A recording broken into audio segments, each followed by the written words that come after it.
بچوں میں سر درد کی وجوہات اور علاج۔ بہت چھوٹے بچوں میں عام طور پر یہ شکایت نہیں ہوتی۔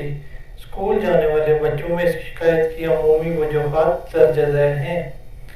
جسم کے کچھ حصوں کی انفیکشن میں دوسرے علامات کے ساتھ ساتھ سر درد ہو سکتا ہے، جیسے گلا خراب ہونا، کان کا درد اور انفیکشن، ٹائیفائڈ، بخار، پیلا یرقان، ڈینگی بخار، گردے یا مثانے کی سوزش۔ ایسی وجوہات میں عمومی طور پر اس کی انفیکشن کے علاج کے ساتھ ساتھ اس سر درد میں فاقہ ہو جاتا ہے۔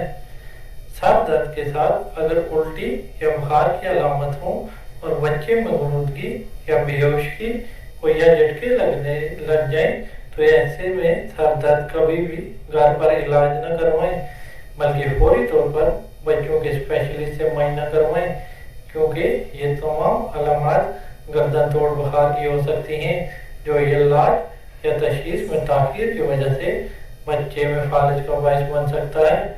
اگر ماں باپ میں آدھے سر کے درد کی شکایت ہو تو یہ بیماری بچوں میں بھی سر درد کے ساتھ ہو سکتی ہے، جو علاج اس سے بہت بہتر ہو جاتی ہے۔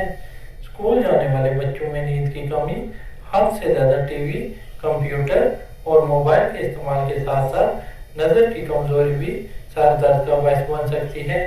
اگر سر درد صبح کے وقت ہو اور بچہ الٹی بھی کرتا ہو تو اس کا بھی معائنہ کروائیں، یہ برین ٹیومر کی علامت ہو سکتی ہے۔ بچے میں گردے فیل ہونے اور بلڈ پریشر بڑھنے میں دیگر علامات کے ساتھ ساتھ شدید سر درد بھی رہ سکتی ہے۔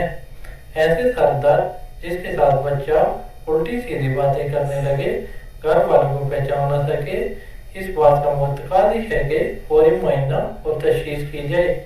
اگر جلد اور آنکھیں پیلی ہونے لگے اور پیلا پیشاب کرتا ہو تو بھی ایسی صورت میں سر درد ہونا جگر فیل ہونے کی نشاندہی ہو سکتا ہے۔ وہ بچے جو دیوار سے پینٹ اتار کر کھاتے ہیں، ان میں سر درد جسم میں سیسے کی مقدار خطرناک حد تک بڑھ جانے کی وجہ سے ہو سکتی ہے، جس کا مناسب علاج موجود ہے۔ ایسے تمام امراض جن میں دماغ میں پانی کا پریشر بڑھ جائے مسلسل سر درد کا باعث بن سکتی ہے۔ سر درد انتہائی معمولی نوعیت سے لے کر سیریس مرض کی نشاندہی کر سکتا ہے، اس لیے اسے صرف نظر انداز نہ کریں۔ یاد رکھیں، اچھا علاج علامت کا علاج نہیں بلکہ وجہ کے عطیہ کا